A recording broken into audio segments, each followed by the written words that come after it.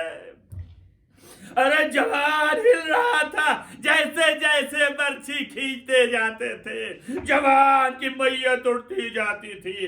آواز آئی انا للہ و انا الیہ راجعون. اے بابا خدا حافظ یہ دادا جام کوثر لیے حاضر ہیں. سیعلم الذین ظلموا ان ينقلبوا منقلبون. اللهم انی اسألک بحق فاطمة وعبيها وبالها وبنيها وسر المستودع فيها أن تصلي على محمد وآل محمد. بار لحاظ تجھے واسطہ ہے محمد وآل محمد کو معبود گناہان کبیرہ و صغیرہ عفو فرما. نیک اعمال کی توفیق عنایت فرما. معبود جہاں جہاں بھی محبان آل محمد ان کو حفظ و امان میں رکھ. روضہ مقدس کی حفاظت فرما. بارالہ تجھے واسطہ ہے محمد وآل محمد کے معبود اس مختصر سی عبادت کو قبول فرما. تمام علماء اعلام کا سایہ ہمارے سروں پر محفوظ رکھ. بارالہ تمام مریضوں کو شفا عنایت فرما. جن جن مریضوں نے دعاؤں کے لیے کہا ان سب کو شفا عاجل و کامل عنایت فرما. بارالہ عزاداری کو قائم و دائم رکھ. معبود ہمارے سروں پر علماء کا سایہ محفوظ رکھ. بارالہ امام زمانہ کا ظہور چل فرما. ان کے اصحاب و انصار میں شمار فرما. اللہم تقبل من الدعاء بحق محمد و آل محمد.